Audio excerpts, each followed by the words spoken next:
How's it going? Um, First off, I want to apologize for the last episode, the episode that I recorded live in Ottawa and just decided to upload without editing to the internet straight from my phone.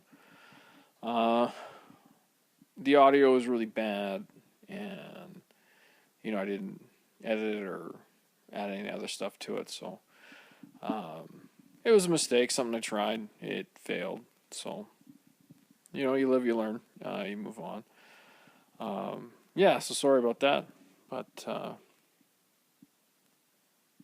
well, what are you going to do? Since the last time I recorded a podcast, my 10-year anniversary from the big attack that led to my diagnosis came and went. That was on November 11th, which is Remembrance Day here in Canada.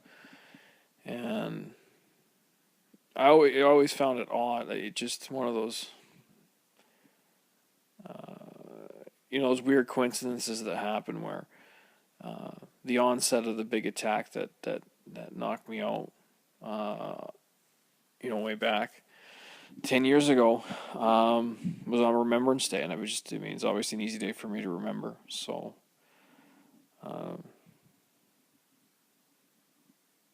yeah, I remember the anniversary every year. So this year, is it something you celebrate? I don't know. I really feel fortunate because I haven't really progressed. And, I've had a few hiccups here and there over the last decade, but I really haven't progressed. And obviously, I can still run and do sports, and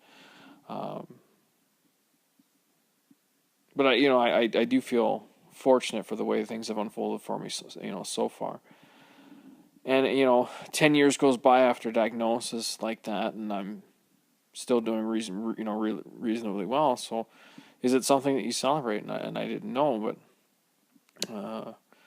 so I went out to dinner with my wife and kids and my sister and my parents and my niece. And it was nice. I guess I don't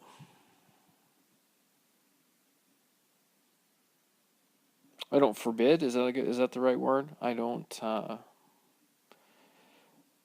That day going by every year, it doesn't really bother me. And kind of along those lines, while I was at dinner with my family, my sister had asked me, is there ever a day goes by where I don't think about MS, and the fact that I got diagnosed with multiple sclerosis, and the best answer I could give her was, well, I'm sure the term MS and the words multiple sclerosis, I'm sure they go through my head at least daily, for whatever reason, and that could be for multitudes of things, for podcasting and the website and the really long run, and maybe I have to go pick up my meds or whatever. Obviously, it'll pop up during the day, but it's never in the best way I could put it is I don't worry about the future. I don't look into the future and think about it any differently than I did before. I'm actually probably more optimistic about my future now than I was 10 years ago. Before I even was diagnosed or even had the attack, for that matter. So I don't really have a lot to complain about. Having multiple sclerosis sucks. The symptoms sucks. The constant numbness in my hands and feet sucks. The fatigue days are crappy. The headache days are crappy. Not having quite the same balance that I did before. Days when my eyes go a little bit wonky or what have you. Having to take medication, that kind of stuff. That all sucks. Really, who wouldn't think that that would suck? But it's like anything. I've just become accustomed to it. And, because I've been able to not really progress in terms of my disease in 10 years. I'll be honest, I'm in a better place now than I was a decade ago. And that may be weird for some to hear, but I can only speak from my own experience. And, I was pretty lonely 10 years ago. And now I'm married with 2 beautiful children. And I wasn't as financially stable 10 years ago, even though MS took a lot of money from me. What I've been able to build back, as modest as it may be for some, but it's quite nice for me, is that I'm further ahead now than I was then. In retrospect, I could always think, well, maybe I'm not as far ahead now as I would have liked to be, and I could dwell on it and think that, MS stole this from me or stole that from me, or I don't know. But on the face of it, if I compared myself 10 years ago to myself now, I'm just in a better place, and yeah, that's about all I can say. But anyway, so that anniversary came and went, and I actually haven't thought much about it since. So, other things to talk about. It came out in the news about 2 weeks ago now that Bryan Bickell, and for those of you who aren't familiar with hockey, Bryan Bickell is a forward. He played on a Chicago Blackhawks Stanley Cup winning team 4 or 5 seasons ago, and is now, I believe, he was playing for the Carolina Hurricanes this season. But it came out in the news a couple weeks ago that he got diagnosed with multiple sclerosis. It sounded like he had a similar onset to a lot of us relapsing, remitting people, where, numbness and tingling and stuff. And, but anyway, he got the diagnosis, and he's hoping to come back to the NHL. And there is precedence for this, and that even recently in the NHL, it was only 3 years ago, I think now, in 2016. No, maybe it was 4 years ago now. Josh Harding, who was a goaltender for the Minnesota Wild in the National Hockey League, got diagnosed, and actually at the time of his diagnosis, he was playing lights out. He was one of the best goalies in the league at that time statistically. And he got diagnosed. And then he came back to play 22 games, I believe. Which, it gave me a phenomenal amount of inspiration. He did end up retiring the following season, but just the fact that he came back and played 22 games, and hopefully this Bryan Bickell can come back and play, significantly longer than that. I think that would be inspiring us to all of us in the community to see somebody, to play a sport at that high of a level at a time when you've been diagnosed with multiple sclerosis. I think that would be pretty phenomenal. And yeah, but anyway, yeah. So another athlete got diagnosed. Another interesting thing that happened to me since the last podcast, I got an email from... Sorry, I got to walk over and grab my paper. From Dr. And I'm going to... I apologize. I don't mean to butcher this last name or this name, but I got an email from Dr. Saeed Adin Sajedi from the University of Medical Science in Gorgan, Iran. I got an email from him since the last podcast, and how I initially made contact with him is about 2 years ago now. I'd written a post on my blog about it. Every now and then I like to go to pubmed.org, and I like to see which free academic papers and journals and stuff I can get access to when I can search for multiple sclerosis. Anyway, I was on there, and one of the really interesting ones that I came across was a paper by this particular doctor and another person where they were studying geomagnetic disturbances and the onset of multiple sclerosis. And what I had written at the time, and I've written actually 2 posts on my blog about this now, and I'll leave notes to them in the companion notes to this episode.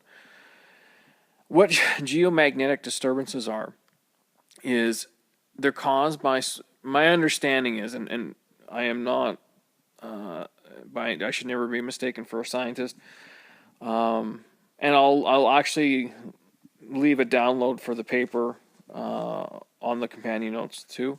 I'm also going to be writing a blog post about it as well. But anyway, so to my understanding, what geomagnetic disturbances are is they're caused by solar radiation, and the solar radiation, the sun's not consistent. Like there's solar flares, and that can create differences in the magnetic fields that surround our planet. And so these geomagnetic disturbances, which are caused by the sun, so they had been studying how, and anybody who's familiar with the vitamin D hypothesis in MS, and that's the one where, rates of MS seem to increase the further you go north from the equator. And so the thinking and the theory is that taking vitamin D for people with multiple sclerosis, because generally when we get our blood tests, our vitamin D is low, is to take vitamin D, and that should help with sort of like the long-term effects of the disease. Anyway, these doctors were looking at that, but differently, just like longitude and getting further north from the equator, the magnetic fields that surround the planet can be plotted like longitude, except for these fields aren't static and they move. And in the last, I believe it was the last, you'd have to read the post, but the age that we're living in right now, and maybe why we hadn't seen multiple sclerosis more before the modern age, is the age we're living in now. The geomagnetic activity is quite extreme from what I remember from reading the last paper, and which is causing a lot of these disturbances. And so anyway, the paper that the doctor sent me this time was a follow-up paper to the original study, and just some notes from the discussion piece in the paper. And if you do download it and read it, I'll caution you, unless you are a neurologist. Unless you're a scientist, most of it you won't be able to read. 40 to 60% of it, depending on your background. But I always find it valuable sort of to read the introductions into these papers and the discussion, and then read as much of the stuff in between as I can. But anyway, the discussion is kind of like, a summary, and it's near the end. But anyway, it's just some stuff from the discussion that I found interesting. They noticed an increase in the admittances of patients suffering from acute MS relapses 7 to 8 months after intense geomagnetic activity events. So that's interesting. And again, there are similarities with the vitamin D hypothesis, but the way that activity is charted is different. And like I said, it's not static over time. So, but anyway, it's definitely something to look into. Another bit from their discussion piece. So basically, they're thinking that MS is probably has multiple triggers, and which involve both genetic and environmental causes, and of which These geomagnetic disturbances could definitely be one. So that's interesting. And they do mention in here as well. Oh, they just talk about the vitamin T hypothesis. So anyway, I would, I just find it empowering for myself to keep up to date, as up to date with this stuff as I possibly can, and understand to the best of my ability. Just because it just makes me feel more in control of my own path, I guess. So yeah, if you have a chance, download the paper from this, and I'll also leave the links to the other two blog posts that I had written about them, and there's 2 other papers there that it can be read as well. So, and I can't thank these doctors enough for reaching out to me and sending me the paper and keeping me in touch whenever they do a new study. Yeah, it's pretty cool to be able to have a back and forth, at least over email, with the actual people, researchers that they're doing this. So I mean, how amazing is that? So if they do listen to this, thanks. I want to say thank you very much to them. And I actually had asked the one doctor who'd send it to me that if he'd be on the podcast, but he said his focus is on research. So I'll keep trying. Maybe one day. So.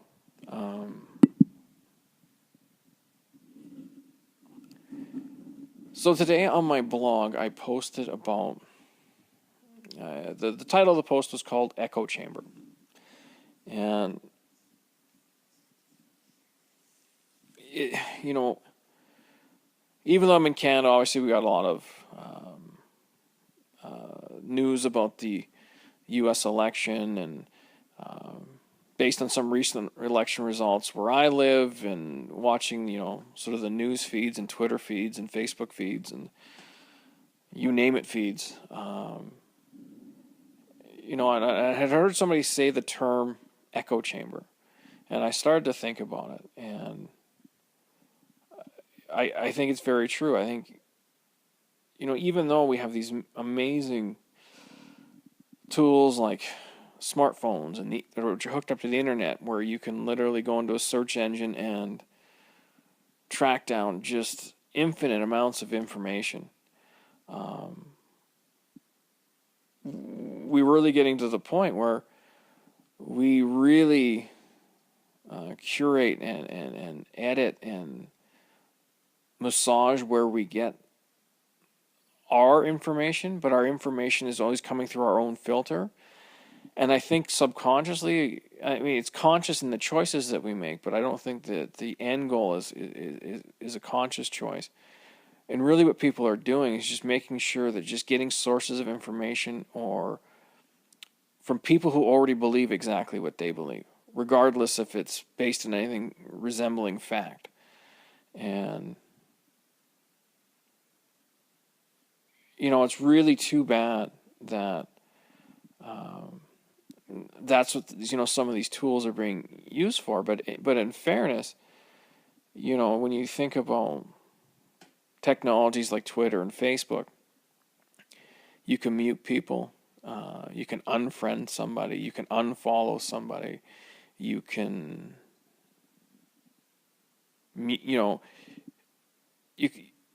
you can really that feed you get, whether it's through your Twitter or your Facebook, is it's edited by you, and in the sense that you choose the people you allow to paste information there. And oftentimes what happens is most of those people have similar views, so they don't even consciously realize that some of the stuff that they're ingesting in terms of information is so inaccurate, it's laughable. And but because of the sources that they've chosen to take in it, they take it as basically as gospel. And if anybody does try and challenge anything in somebody's sort of echo chamber, and that's in their filter, then you get that really trollish and vulgar behavior that we see online, where rather than having a high level debate about a topic, it just becomes vulgar and hate-filled, and which is, and I think that to me is what the saddest part is that I like it when people disagree with me, as long as it's done respectfully and fairly. And the reason why I like it is if I have a good debate with somebody, but a debate with an open mind, and I think that's the key, is the open mind. But if you have a good debate with somebody with an open mind, their arguments might be so good that they'll actually challenge how you think. And you can learn, and then you can grow, and you can incorporate new ideas, and just keep building on that process, so that just because you can learn, and yeah, I think it's one of the easiest way to learn is have a really good debate with somebody. But these debates, and I can't really, I guess, air quotes, debates that are had online aren't that. They just become, yeah, like I said, just angry, bitter, hate-filled spaces that I don't see what anybody gets from that. And I also don't see what anyone accomplishes. And again, this is my personal view, but I don't see what anyone accomplishes by being so entrenched in their views. They're not even willing to listen to an opposing viewpoint. I mean, it's disregarded before somebody even opens their mouth, because it's not the way I think. That's not what I believe. And to me, that's just scary. It's just, it's really, really scary. And, but I mean, I think it's wiser people said this long before I'm going to say it, but most problems are caused by the failure of people to listen to each other. And unfortunately, these tools and these, again, air quotes, echo chambers that we're building around ourselves virtually aren't helping, because you don't have to listen when you can just mute somebody. When you can treat the opinions of other people like you can with commercials on TV through your remote, I think the world gets to be a pretty boring and potentially dangerous place. But what the hell do I know? Another thing that happened to me since the last time I recorded one of these, and I think it's probably obvious to you by now that I don't have a guest for this one. So I had to go to the MS Society of Northern Alberta. They had their annual Champions Dinner, and the Champions Dinner is for anybody who raised, I should know this, I think it's $3,000 or more in the last calendar year. And then they treat you to a lasagna dinner, and then there's rewards for people who raised more. Like I got a award for the money that I raised for the really long run, and but there was just some amazing people there, and some of the amounts of just staggering amounts of money that they've been able to raise for the MS Society was pretty great to see. And it's always cool to be around, being a big group of people that are supporting us in our struggle to beat this thing. So yeah, and I was sitting at a table with about half the table I didn't know, and it was funny because none of them knew that I had MS. And then, of course, so one of them went up to get their award for something or other, and they came back and sat back down, and I was called up near the end, and so they, Patricia, who's just an awesome spokes lady for the Leduc to Camrose bike tour. She kind of briefly described who I was and what I had done. So when I got back to the table, it was really funny because the one lady who got an award, she had won hers for fundraising in the MS walk, and she doesn't have MS. It was just, something she wanted to do, and she was complaining about running 5 kilometers, or not running, walking 5 kilometers, and not in a fun way. I mean, she wasn't, she wasn't being severe about it or anything. She was more just in a joking way, but anyway, she was complaining about running the 5 kilometers. So of course I go up, pick up my award. They mentioned that, for the second year in a row, I've run 80 kilometers in a day from Leduc to Camrose to raise money for the MS Society. So then I come back and sit down, and her and the friend that she were with, they were just howling, laughing. And she looked at me, she's like, "I'm so sorry." I had no idea. And I said, "Well, no, I didn't tell you, it's not like I wear, a banner across my forehead that says, 'I have MS, and by the way, I run really far to raise money for it.' Like, I don't actively promote it. I suppose when I'm not promoting it, it's not,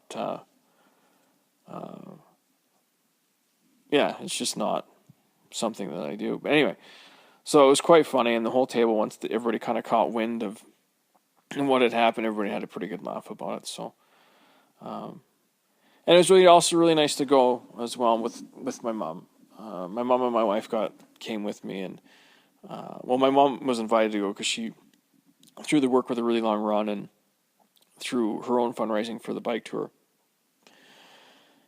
it's nice to go with her and be acknowledged, and because we both, and her especially, both put a lot of work into fundraising over the last couple of years, and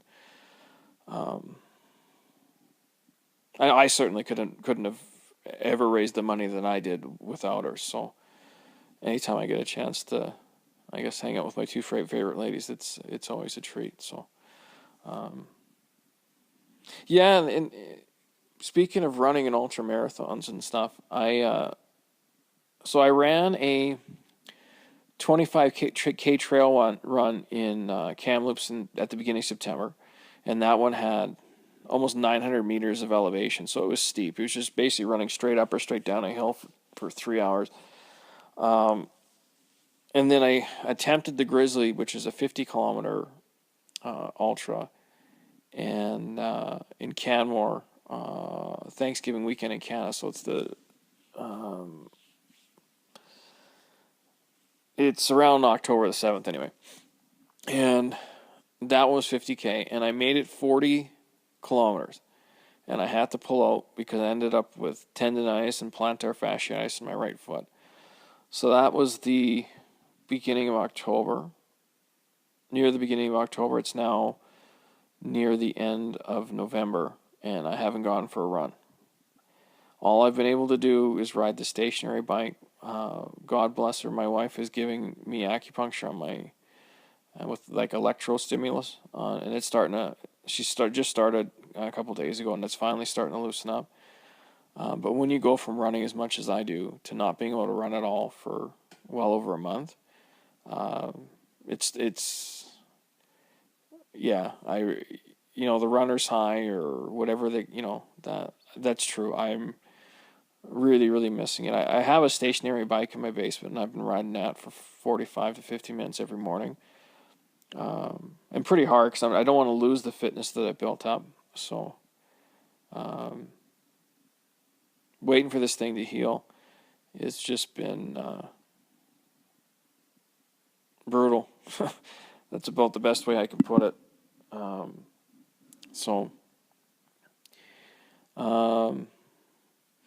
And now I think next year there was another cool thing about that dinner is that I ended up following a team that has a team in the MS Hinton bike, which is actually a mountain bike tour rather than a bike tour. So it's actually uphill and downhill mountain biking, and sounds like a lot of fun. So I got a team for that for next year. So I'm really, really pumped. I grew up as a kid in British Columbia mountain biking, and to do that, to raise money, that may be my bike tour every year from now on. That may be the one that I do, depending on how it goes, because I'm super excited. So, anyways, that's the podcast for episode number. I think this is 17. Yeah, I think it's 17. I am going to edit this one and put the regular music and all that stuff. The only thing that only thing I can announce today is that I'm going to reboot this thing in January. I'm going to do a pre-Christmas episode. That'll be 18, and then in January, near the end of January, I'm going to reboot this thing, where every time I record an episode, it'll be available in audio, but I'm also going to upload it to YouTube, and I'll record myself.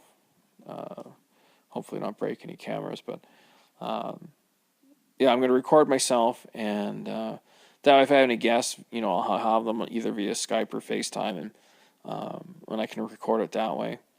And who knows, maybe I'll even go on the old Mac App Store there and see if there's any like cool special effects stuff that I can get, because that'd be kind of fun to learn.